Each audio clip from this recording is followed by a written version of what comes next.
dari Kak Jo sendiri, gitu ya, bicara soal pendidikan vokasi. Bagaimana Kak Jo bisa melihat atau memandang kayak pendidikan vokasi ini salah satu alternatif yang relevan loh ternyata, gitu ya. Bahwa ini jadi salah satu channel untuk kita bisa gain our dreams dan make it true. Nah, kalau dari Kak Jo sendiri gimana pandangannya nih? Gue sangat setuju sih. Menurut gue gini, gue sendiri bukan kuliah jenjang vokasi ya. Jadi gue bukan diploma, gue bukan D1, D2, D3, tapi gue S1. Gue sarjana. Jadi gue nggak hidup, gue nggak pernah mengalami pendidikan vokasi. Cuma gue banyak dikelilingi dengan orang yang pendidikan vokasi, dan gue juga berpendapat tentang ini. Nggak usah gengsi-gengsian. Itu sih. Kayak, jujur umur gue 30 sekarang. Banyak orang gengsi ya, bahwa kayak gue harus S1, gue sarjana. Gue harus mendapatkan pendidikan tertinggi. Enggak. Lu harus mendapatkan pendidikan yang sesuai lu. Itu sebenarnya yang gue pelajari sekarang. Kita nggak usah melakukan sesuatu demi prestige. Kita nggak usah melakukan sesuatu demi approval orang lain. Kita tuh mendingan melakukan sesuatu yang mengembangkan bakat kita semaksimal mungkin. Dan nggak ada buruknya sama sekali menurut gue untuk mengambil vokasi. Malah gue kadang-kadang juga mikir gini, gue sendiri gue sarjana fisika, tepatnya gue fisika nuklir dari salah satu universitas terbesar di Indonesia. Cuma ujungnya gue ke bidang entertainment. Nah, kebanyakan orang yang gue hire juga orang yang kompetensinya di ilmu multimedia yang kebanyakan broadcasting, yang diploma. Dan orang itu memiliki advantage di mata gue ya, yang hire dia. Dia tuh lebih memiliki advantage daripada orang kayak, iya bang, saya hobi ngedit, saya belajar di YouTube. Nggak salah lu hobi ngedit belajar di YouTube. Nggak salah. Cuma ketika kalian udah menempuh sebuah pendidikan, menurut gue ilmu kalian lebih terasah. Kenapa? Karena kalian lebih sering diskusi sama kiri kanan. Kalau kalian belajar di YouTube di rumah, interaksi kalian tuh cuma antara kalian dan layar. Oh iya, untuk ngedit itu Ctrl X, untuk di-cut, Ctrl C, Ctrl V. Pendidikannya kalian dapat banget. Diskusinya nggak dapat. Diskusinya nggak dapat, sama environment-nya tuh nggak dapat. Karena kita tuh kalau diskusi sama temen kita yang satu visi misi nih, kan kalau kalian masuk kuliah berarti kalian bakal ketemu 100 orang yang menjadi teman kalian dan memiliki visi misi yang mungkin sama ya. Itu ada pengembangan diri yang gak bisa didapetin daripada hanya belajar online gitu. Jadi menurut gue, ya program D3 ini, kalau ada yang kepikiran tapi masih malu, nggak usah malu sama sekali. Karena ujung-ujungnya kembangin potensi kalian semaksimal mungkin. Itu sih di gue.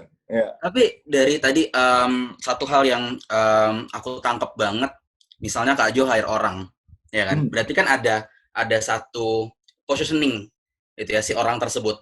Apakah dia memang punya set of skills yang dia berasal dari pendidikan vokasi, artinya di politeknik, dia belajar di D3 gitu kan, sama orang yang memang ya dia hobi aja. Sebenarnya nggak ada yang salah sama dua-duanya ini, tapi ada satu daya tawar tersendiri atau daya saing tersendiri yang cukup kuat untuk teman-teman yang memang lahir dari pendidikan vokasi gitu kali Kak Jo ya. Bener, karena kan vokasi kayak gue nanya teman-teman gue, vokasi emang lebih menjunjung tinggi praktek.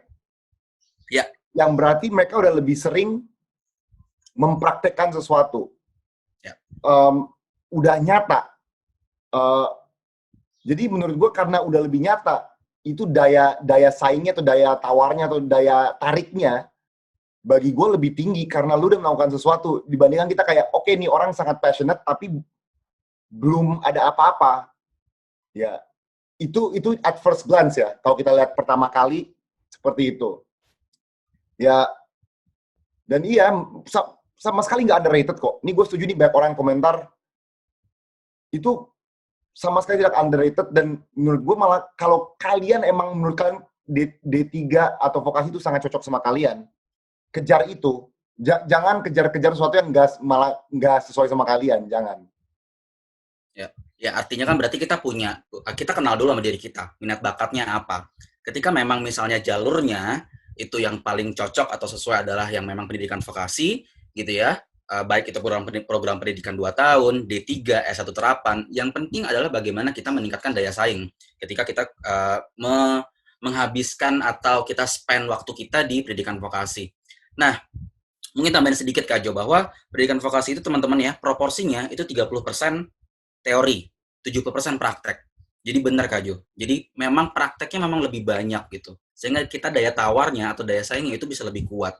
Nah, tapi kalau dari Kak Jo sendiri nih, pengalaman dari Kak Jo, teman-teman di skilling Kak Jo sendiri, gimana sih output dari teman-teman Kak Jo yang memang berasal dari pendidikan vokasi? Kayak how they shape out atau how they brand themselves as an output from pendidikan vokasi. Kalau di sekeliling gue ya, justru malah nggak tahu, karena gue mungkin kebanyakan dikelilingi orang fisika yang teori oriented. Ya. Cuma teman-teman kita yang vokasi ini lebih cepat kerjanya sih. Jadi dia habis lulus atau bahkan kayaknya waktu kuliah pun udah kerjaan. Wow. Jadi kayak di otak kita, mereka nih orang yang lebih produktif, kalau kita tuh lebih ngayal. Karena kita tuh teori. Sedangkan emang kalau kita terjun ke dunia nyata, praktek itu lebih dijunjung tinggi sih daripada teori. Okay. Jadi ya itu sih. Dan dari gue sendiri ya, gue aja waktu kuliah S1 kadang-kadang gue sayangkan, ini prakteknya mana ya? Ini prakteknya mana? Ada praktek. Cuma gue kayak bisa lebih nggak? Yeah. Nah kalau gue mau lebih, itu gue harus ngambil waktu lagi, yang waktu pribadi gue untuk mengembangkan diri gue. Nah, menurut gue sayang aja, tapi emang sistemnya seperti itu kan. Ya. Jadi ya gitu. But deep down in your heart, Kak Jo, is there any tiny little bit regret kayak harusnya gue masuk pendidikan vokasi nih? Itu ada nggak, Kak Jo? Gue orangnya nggak suka menyesal ya. Ya. Tetapi maksud gue kalau dulu salah satu dari gue atau Andovi, kita masuk ya sebuah institut yang benar-benar di multimedia, yang mungkin kita memiliki competitive advantage yang lebih tinggi gitu. Soalnya waktu kita mendalami YouTube, butuh waktu lumayan nih untuk belajar sisi teknisnya. So kita dari dulu awalnya kita nih tipe yang bener-bener kamera, rekam, cutting normal, upload. Dan daya saingnya tuh kalau kita ngeliat sama luar negeri, wah gila, channel mereka tuh keren-keren banget. Kan dulu kita nggak ada kompetisi senegara ya, semuanya harus ke luar negeri gitu kan. Kalau sekarang kan kompetisi dalam negerinya banyak banget. Cuma kita kayak, wah kita kalah jauh nih. Nah itu kita harus belajar lagi dari awal. Oke, belajar lumayan cepet. Cuma pas kita ketemu anak yang sekolah nih, beda banget feel-nya. So kita kelihatan banget, kita nih, aduh gimana cara terangin ya, kita tuh bener-bener kayak hafalan, kalau mereka tuh lebih mendarah daging. Gimana cara terangin ya? Soalnya waktu itu, ya banyak anak yang yang kuliahnya ada editing, lebih memahami dari kita. Kalau kita kayak, kita tahu dasarnya, tapi mereka tuh jauh lebih menguasai semuanya. Ya. Dan butuh waktu aja untuk nyampe level penguasaan seperti itu, butuh waktu. Ya, karena text time, it's pengalaman gitu kan. Jadi itu tadi maksudnya ketika kita pendidikan akademik kali ya, S1 gitu, kita mau coba untuk building karirnya akhirnya jadi mulai dari nol lagi. Karena pengalamannya mungkin nggak sebanyak teman-teman yang pendidikan vokasi. Tapi pendidikan vokasi, benar tadi kata Kak Jo, bahwa sama juga di LP3 ini, sebelum wisuda, sebelum kelulusan, itu bisa 90% Kak Jo, itu sudah kerja sebenarnya. Iya. Sebelum wisuda. Jadi memang... Dan sebenarnya gue mau nambahin kayak, dari gue dan teman-teman gue ya. Ya. tujuan kebanyakan orang kuliah itu untuk kerja. Kayak nggak mungkin tujuan lu kuliah tuh untuk, oh gue punya gelar, ye mama papa lihat nih, bunda ayah, nih aku punya gelar. Terus pasti mereka tanya, kamu mau ngapain sama gelar kamu nak? Dia emang intinya tuh dia tuh untuk kita kerja.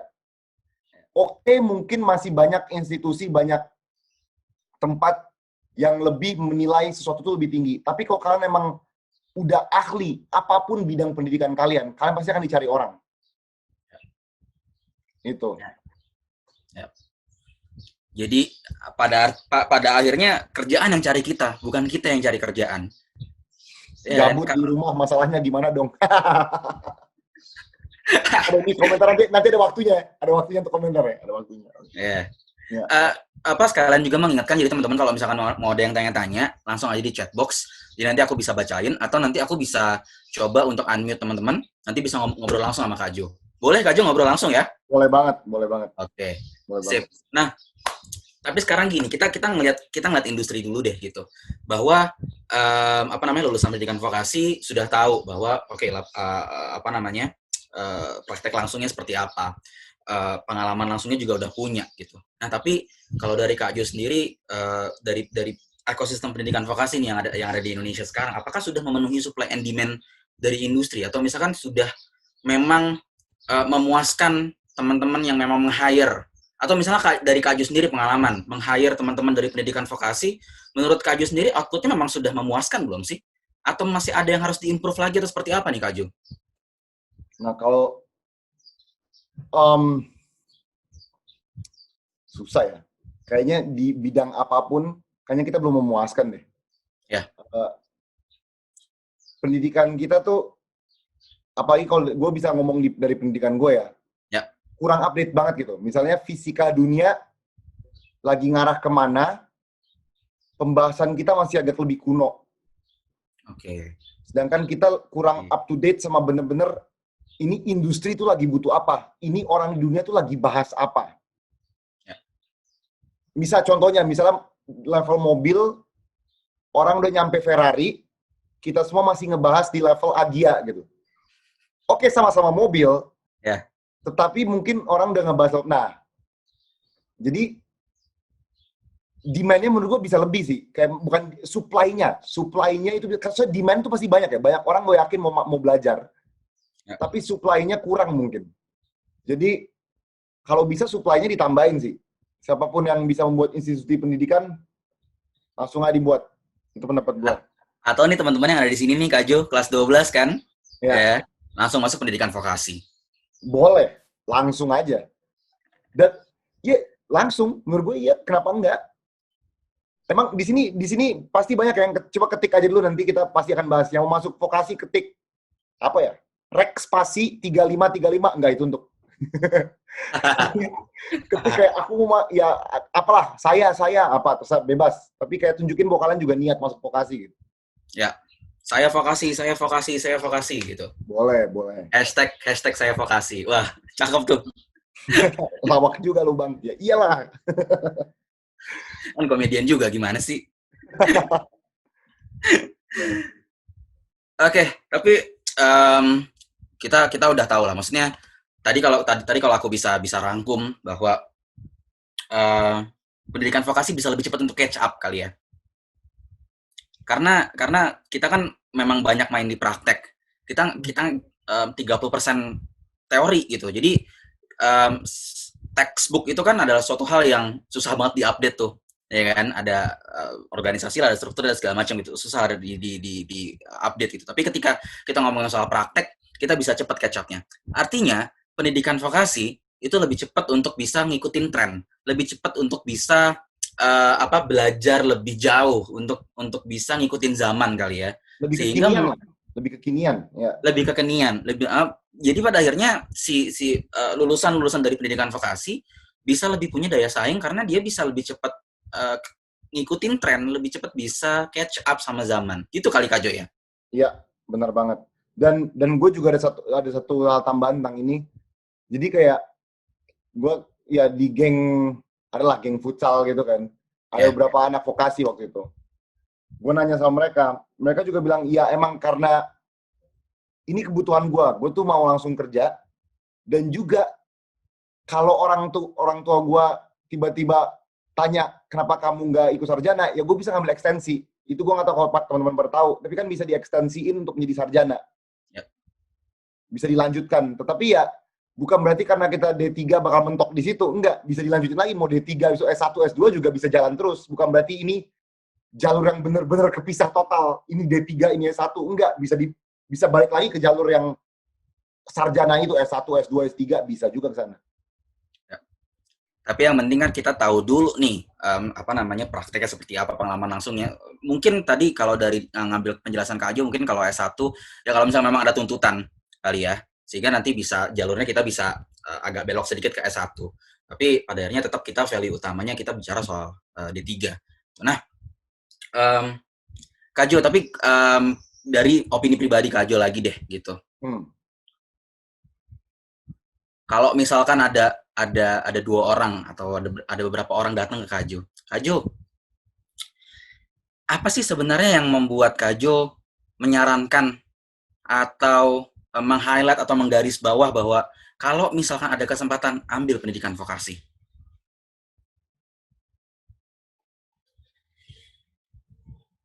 Gimana Kak Ajo? Ya, bentar. Kalau ada kesempatan ambil pendidikan vokasi, ya iyalah. Gue sesederhana, gue tadi mikir jawaban yang super panjang, tapi di otak gue cuma kayak, ya iyalah. Kalau kalian ada kesempatan, nggak usah mikir 2 kali sih. Yep. Vokasi itu pendidikan yang menurut gue tepat sasaran. Yep. Dan juga langsung ada hasil nyatanya. Yep. Dan praktek itu bagi banyak orang lebih real daripada teori. Belajarnya jadi lebih paham. Gue jujur, gue tuh di fisika kadang-kadang ini maksudnya apa ya? Ya. Tapi pas ada senior datang, misalnya senior lagi skripsi yang benar-benar harus praktekin sebuah teori, dia terangin, gue langsung, oh iya ya, oh maksudnya ini. Ketika wujudnya nyata depan kita kayak, oh iya maksudnya ini ya. Tapi pas sekedar teori, ya jatuhnya lebih di hafalan. Ya. Kok ini langsung nyata depan kita. Jadi kalau ada orang yang datang ke kita terus bilang, ini ambil pendidikan vokasi, langsung aja diambil. Ya. Langsung aja kita ambil. Tadi sih, aku garis bawah di tepat sasaran. Tadi Kak Jo bilang, tepat sasaran. Jadi, bahwa juga memang lebih mudah untuk mendapatkan pekerjaan karena memang pengalamannya udah ada, skill setnya udah ada. Di LP3 sendiri pun juga ada program penempatan kerja, Kak Jo. Jadi kalau misalkan teman-teman nih gitu ya menjalankan pendidikan di LP3I lalu fulfill standar-standar tertentu kayak tetap pasti ada indeks prestasi kumulatifnya sekian, terus habis itu masuk terus dan lain sebagainya gitu. Kita punya divisi sendiri namanya corporate and placement gitu untuk ditempatkan kerja gitu. Jadi kita punya rekanan perusahaan-perusahaan yang memang sudah kerja sama, Kak Jo. Nah itu menurut gue itu jujur itu keren banget karena gue nggak pernah dengar dari teman-teman gue bahwa ada rekanan. Jadi di gue nggak ada sama sekali itu yang orang kayak ya kalian pasti kalau dari sini akan kita tarik dan kalian bisa kerja di kita, nggak ada sama sekali. Jadi kita tetap setelah kita belajar capek-capek 4 tahun kita ngulang lagi dari nol untuk nyari kerja. Kita harus membuktikan diri kita lagi ke orang bahwa pelajaran kita ini berguna untuk mereka. Ya. Sedangkan kalau di vokasi, pelajaran yang kalian belajarin emang udah berguna untuk mereka. Iya. Gue nggak ngerti kalau orang paham atau enggak nih. Jadi kalau kalian dikasih ilmu banyak nih, sekarang harus buktiin diri lagi. Kalau di vokasi tuh udah kalian dikasih ilmu dan pembuktiannya. Jadi nggak usah double capek gitu. Ya, artinya kan perusahaan-perusahaan tuh datang sendiri ke LP3. Hey, aku mau rekrut 10 orang, skill setnya ini, keahliannya ini, punya. Kita sudah didik memang untuk masuk ke dunia industri atau dunia profesional. Jadi artinya apa ya? shortcut lah. Ya. Ada jalan yang lebih efektif, ada waktu yang kita spend itu lebih efektif dan efisien daripada kita ya tadi mungkin kata Kak Jo, kita keluar dari institusi pendidikan, kita mesti buktikan lagi dari nol, kita mesti building portofolio lagi, kita mesti mungkin tambah short course lagi untuk kita bisa punya skill set yang dibutuhkan oleh dunia industri gitu.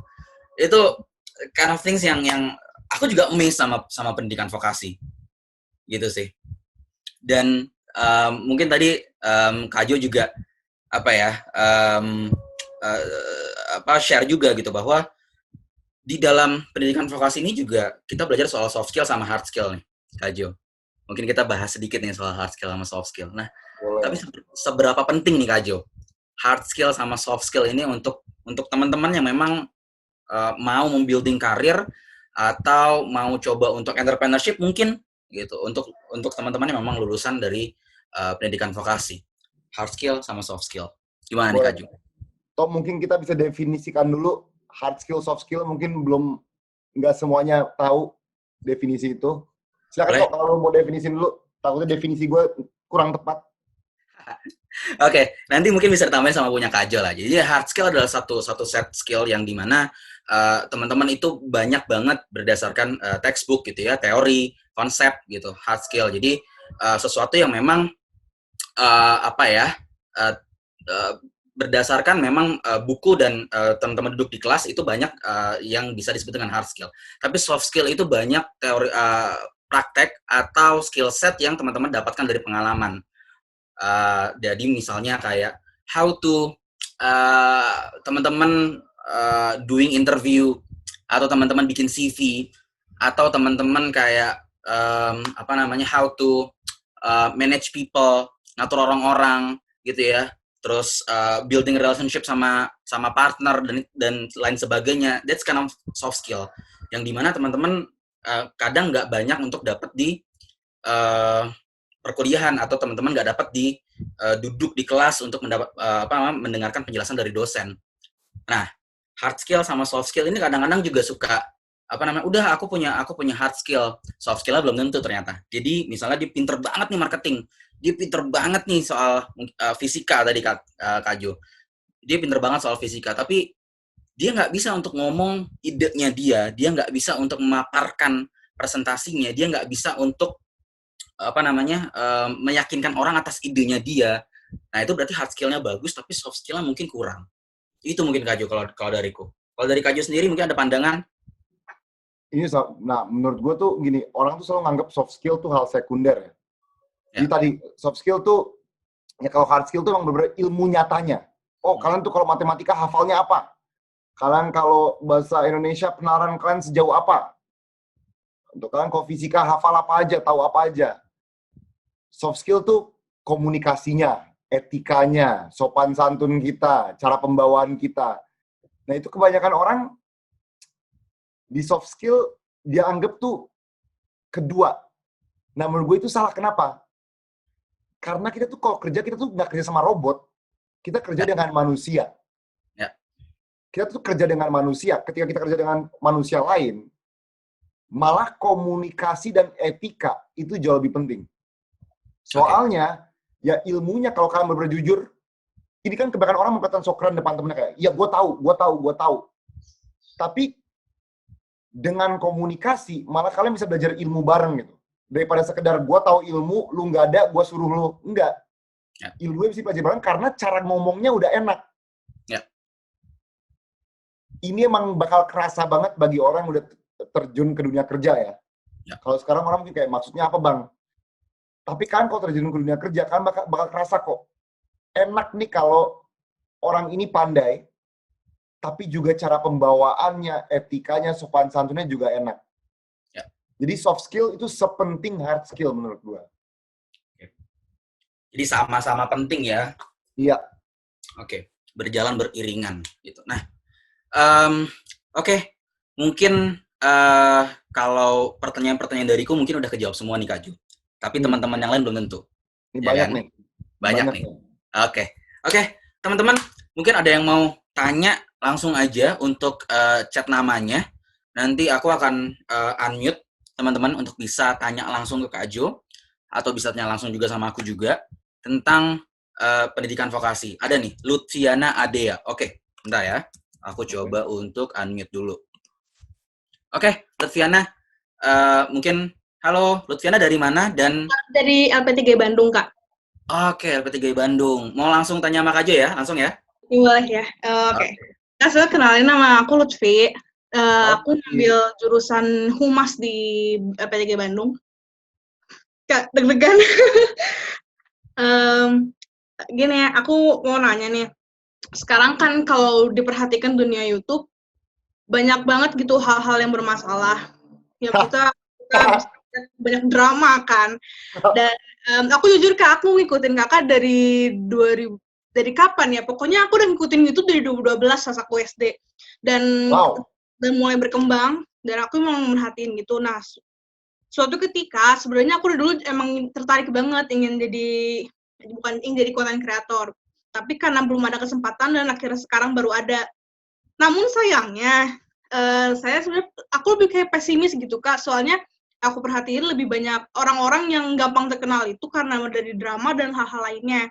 Menurut Kakak sendiri bagaimana cara supaya kita bisa membranding diri supaya kita bisa sebutannya mempunyai ciri khas sendiri agar lebih mudah dihafal, lebih mudah diingat oleh orang lain gitu Kak. Karena sekarang juga udah banyak hal-hal baru gitu. Itu aja sih Kak. Makasih. Oke, langsung Kak Jo, monggo. Pertanyaan keren sih, keren. Humas ya, humas, hubungan bermasalah. Nah, bukan, hubungan masyarakat. Hubungan masyarakat, ya. Public relation, oke. Branding diri kita supaya, jadi intinya pertanyaannya tuh selain jalur sensasi ada jalur apa lagi sih? Selain sensasi, jalurnya itu jauh lebih sulit. Aduh, emang itulah hidup ya. Dan sedikit orang yang menempuh jalur ini. Soalnya emang jalurnya lebih sulit, Lutfi. Yeah. Jalur yang lebih tepatnya adalah, menurut gua, itu pertama, konsistensi dalam bikin video dengan sebuah pesan. Jadi gini, kebanyakan orang yang ngikutin sensasi trending tuh, dia bener-bener ngikutin tren. Misalnya, oh sekarang orang lagi gembel, dia jadi gembel. Oh sekarang orang lagi prank, dia jadi prankster. Dia tuh selalu lompat aja nih, tren A ke tren B. Oh sekarang orang lagi bahas horor, dia ke horor. Nah, sebenarnya identitas dia siapa? Kelihatan identitas dia adalah orang yang lompat-lompat tren. Sedangkan lu kalau mau main jangka panjang dan mungkin dikenal sebagai ahli dalam suatu bidang, lu terus benar-benar fokus ke satu bidang itu. Jadi contohnya, misalnya, ini gue lagi coba ambil contoh mungkin semua orang lihat ya. Misalnya, kalian kenal salah satu temen gue ya, Chandra Leo pasti tahu lah ya. Chandra Leo. Itu dari dulu dia sadar bahwa dia itu di editing dan directing. Dia akan selalu berada di situ. Nah, 10 tahun kemudian dia di dunia YouTube, orang tuh bakal ingat, oh iya Chandra Leo tuh emang editing, itu branding yang super mahal. Nah, sedangkan misalnya kita ambil salah satu temen dari temen gue. Duh, gue gak enak nyebut nama. Salah satu temen dari Young Lex lah, cewek. Dulu sempet temen. Terkenal. Terkenal. Cuma brandingnya itu apa gitu. Kayak, ya brandingnya cuma terkenal. Tetapi ketika kita masuk ke layer lebih bawah lagi, layer yang lebih penting, lu tuh terkenal untuk apa? Sebaik orang kita tanya kayak, iya dia terkenal. Ya kenapa? Sering kelihatan, sering nongol. Tapi dia sendiri tuh dirinya apa? Nah, itu yang sebenarnya lebih mahal. Karena nanti ketika ketenaran lo hilang, jati diri lo tuh nggak bakal hilang. Kalau jati diri lo cuma ngikutin ketenaran, ya ketika tenar hilang, lo hilang. Tapi misalnya Chandra Leo, sebut aja Chandra Leo, channelnya hilang. Channelnya hilang, orang udah nggak perlu lagi sama dia. Chandra Leo tuh bisa bikin sekolah editing, dia bisa bikin institusi, dia bisa ngajar. D3 untuk orang yang mau belajar editing, belajar tentang videografi. Karena ilmu dia udah ada gitu. Dirinya tuh tepat di situ. Sedangkan yang satu lagi bakal bingung banget, bakal kayak aduh apakah gua buka bisnis ya dengan sisa uang gua, bakal stres. Karena tadi skillnya nggak ada. Jadi untuk ngejawab lo, emang sensasi itu jalur cepat, short term. Tapi lu kalau mau long term dan bertahan jauh lebih lama, itu lo konsisten di bidang lo dan terus-menerus di situ gitu. Perbaiki, tapi harus terus-menerus di situ. Itu jawaban gua. Kalau KKI gimana, Bang? Lutfi gimana, Lutfi? Ya lumayan sih, tapi ya maksudnya untuk mencari hal yang baru kan sekarang susah juga. Berarti gimana gitu loh supaya benar beda. Itu pertanyaan. Sebenarnya nggak usah nyari hal yang baru. Kalian kalau lihat semua orang yang naik itu nggak ada yang terobosan baru deh. Kecuali emang orang itu di bidang riset dan pengembangan ya, yang benar-benar emang dia harus cari hal yang terbaru. Kayak sebenarnya kayak misalnya kalian lihat komedian yang baru naik, Bintang Emon. Oke? Ya. Komedi dari dulu ada, komedi kritik pemerintah dari dulu ada. Cuma emang dia tuh nggak usah nyari, itu emang udah karakter dia. Jadi emang industri ini oke-okean ya. Ketika karakter kita yang sebenarnya kita bisa diterima masyarakat, kita bisa terkenal akan karakter kita sendiri itu. Keresahan kita apa?